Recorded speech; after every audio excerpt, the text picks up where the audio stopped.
Welcome back to the Valery Real Estate Masterclass. Now we're going to turn the tables a little bit and see what the process looks like from the perspective of a home seller. Even if you're a buyer in the real estate industry, it's worth thinking about what the counterparty in the transaction that you're doing is thinking. So we're going to go through the process of forming a listing agreement and all of the necessary paperwork required. We're also going to talk about having your property listed for sale on MLS and what it's like to be a seller from the perspective of having showings and how to present your home well for sale.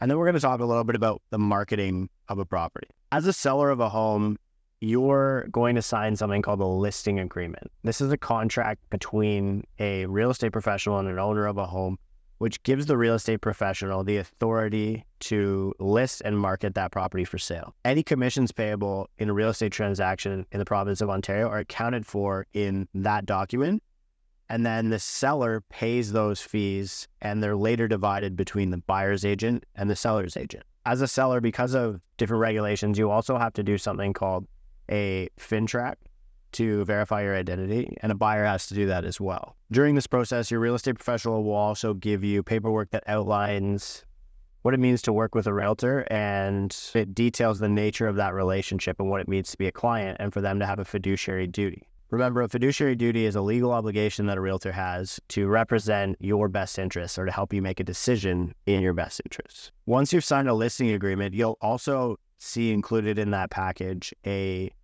data sheet that is used to gather information about your property. All of the data points collected on your property are what will be shown in the multiple listing system, or MLS. This is where other realtors can review all the information about your property to help share that information with their buyers and make informed decisions using that information. The more information that you can put into this, the better. This would include things like the square footage of your home, the age of your home, any different renovations or upgrades that you've included in your home, even things like your motivation level as a seller or things that you'd like to include in the sale of the property, such as light fixtures, appliances, pool covers, honestly, anything. I've actually seen a cat transacted with a house before. This is probably where it's worth differentiating between what is a fixture and what is a chattel. A fixture is something that's attached to the home, and so unless it's excluded, it's often assumed that that's going to be sold as part of the house. A chattel is something that's not attached to the house, and appliances actually would fall in this category. And that's why you'll see them listed in an agreement of purchase and sale so that they don't disappear on closing. Prior to listing your property for sale, you should come up with a marketing strategy with your real estate professional. The most important data point in your marketing strategy is the price that you're going to list your home at for sale. Earlier in the process, we mentioned how it's important to interview a couple of different agents, and this is where they'll each pitch you on what their marketing strategy would be for your home. But at the same time, they're also all going to give you an evaluation of what they feel your home is worth. These valuations could range, and you could end up with an idea of sort of what a low value of your home would look like and a high value of your home would look like. And the reality is that the truth might fall somewhere in the middle. It's important to get an accurate evaluation of your home, and you should use tools like Valery's Instant Home Evaluation as well as the advice of a professional to establish the best value to market your property at. If you underprice your property, which has been a very popular strategy in Canadian real estate, you're going to expose it to the most buyers. And this is why a lot of people like to do that. They know that they're getting the highest likelihood of seeing an offer on their property. The challenge with this is that you probably have a high amount of unnecessary showings, given that a lot of people looking at your property think it might sell for asking price, and they aren't even qualified to pay the price that you feel you want for the property. If you price your property at market value, you're often going to exclude some of those non-qualified purchasers. This would reduce the number of showings on your property, which could make it easier for you as a seller, but it could also reduce the likelihood of seeing multiple offers or a bidding war on your property, which a lot of sellers are eager to try and do. The final scenario is actually overpricing your property or pricing it above the recommended or suggested sale price. And in doing this, you're excluding a lot of potential purchasers. But at the same time, a lot of sellers feel like they want to try and do this to build in a little bit of pad in your negotiation room. So in higher priced properties where they don't want a lot of showings, you'll often see sellers overprice their properties a little bit, and you'll see these homes sell quite a bit below the asking price. And the reason for this is simply because the sellers have a high value asset, and it takes a lot of time and energy to prepare those for sale. And they don't want hundreds of people traipsing through their homes in hopes of a bidding war. They want 2 or 3 qualified purchasers, and they're fine if one of those purchasers makes a lowball offer and they negotiate it into place. Your listing strategy can depend on a lot of different factors, most notably whether or not the market is in a buyer's market or a seller's market, which we discussed in the buying segment of this course. The next piece of your marketing strategy is actually presenting the product. So if you think of yourself as a business and you've just hired an individual and you're developing a product, the first thing you did was price the product, and the next thing you're going to do is present that product to the market. This is pretty easily divided up into 2 categories. The first one is actually showing your home or presenting your home, and the second one is marketing your. When it comes to showing your home, for the most part, you'll want to consider staging, decluttering, and cleaning your home professionally, because there's quite a bit of data that indicates the value of these services in the real estate sales process. According to a study by the National Association of Realtors, 58% of buyers' agents cited that home staging had an effect on most buyers' view of the home. A lot of real estate professionals, as a part of their service package, will offer services like home staging, painting, decluttering, professional cleaning, and digital design changes to help your home become more marketable. You can see a list of preferred vendors for all of these services on the Valery website. Just head over to the chatbot and ask Valery who she would recommend to provide you with these services. While you're there, make sure you check out the Reimagine tool, which allows you to actually see what kind of renovations you could do to a home and make changes to a home in real time. Home staging is the process of making your home look a lot more like a home that you'd see in a magazine than a home that is lived in on a daily basis. This can make homes look a lot more presentable on all of your marketing, but it can also make them far more difficult to live in. And so there's 2 different types of home staging that you'll typically see. The first one is soft staging. This is where they use most of your existing furniture and add accents and more modern design features, so you can still live in the home, but it looks quite a bit nicer. The second is hard staging. This is where they remove almost everything from the house, or the house is already vacant, and they add in an entire design package to the home. And there are obviously cost differences based on the services in each of these. And you can feel free to ask Valery, the chatbot, because she is pretty in touch with the service offerings that are available in the market right now and what it's going to cost you to get a soft stage or a hard stage done as a seller of your home. And if neither of those fit your budget, you can always go the more affordable route of virtual staging.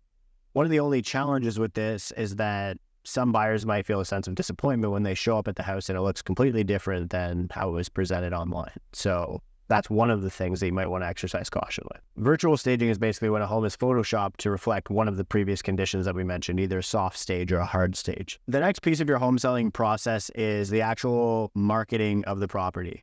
And this usually starts with a multimedia package that most real estate professionals provide. I can't stress enough the importance of getting professional photography done on your property.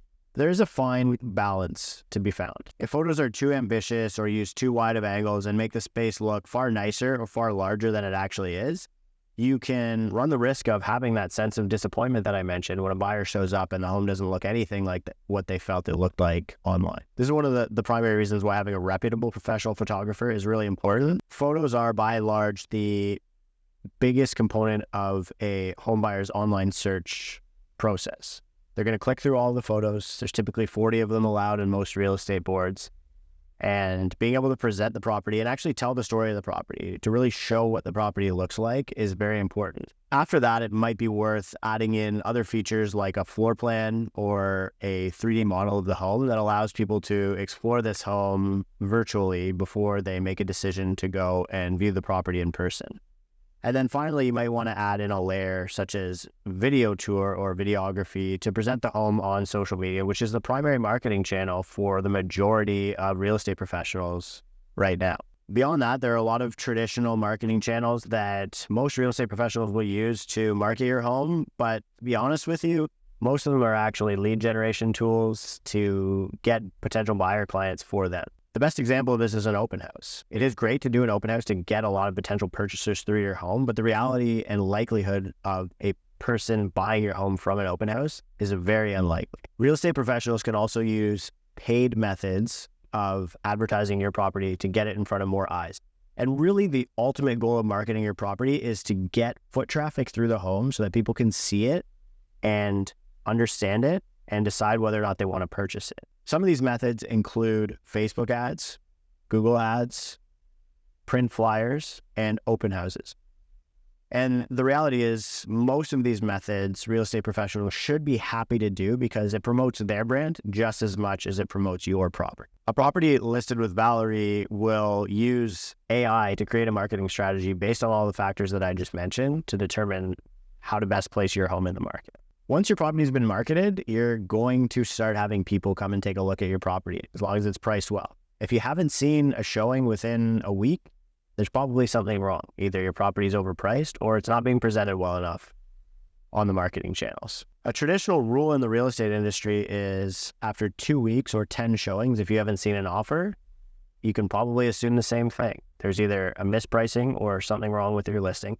This is why it's important to collect feedback from every single one of those showings so that you as a seller can understand and work with your real estate professional to accommodate and action on all the feedback that you're getting from potential purchasers. After all, this is basically an opportunity for you to market validate who your customer is and what they want from the product you're trying to sell them. Once you've had a successful showing on your home and somebody decides that they want to purchase the property, they'll make an offer and your listing agent will present that offer to you. A buyer will have their buyer agent draft an offer and give it to the seller's agent, and the seller's agent, your agent, will present that offer to you. This offer will include all of the things we mentioned in the buyer segment of the course, but just quickly going through that, it'll have a price on it, it'll have a deposit number on it, it'll have a closing date, that's the date that the buyer would like to take possession of your property, and it'll have a handful of conditions, and these are things that the buyer expects you to do, typically, or the buyer expects themselves to do, in order to fulfill the transaction. It's important that you go through all of these factors in detail with a real estate professional. Once you've received an offer to purchase your home, you can negotiate it back and forth or choose to accept the offer once it's satisfactory to your terms. And once that's taken place and you've received an accepted offer on your property, the buyer will submit a deposit that goes into the trust account of your listing brokerage. And it stays there until the property closes and later forms part of the money that you'll receive from the transaction. After this, all the paperwork is aggregated and it usually goes through somebody called the deal secretary at the listing brokerage's office. And then all the paperwork is conferred between lawyers who take the property from a firm sale to a closed transaction. And we're going to cover that in detail in a separate lesson. Before you arrive at an accepted offer, one of the most common conditions that you're going to see is an inspection condition. And that's what we're going to cover in the next lesson. So stay tuned. Thanks a lot for joining me today. And I look forward to speaking with you about the home inspection.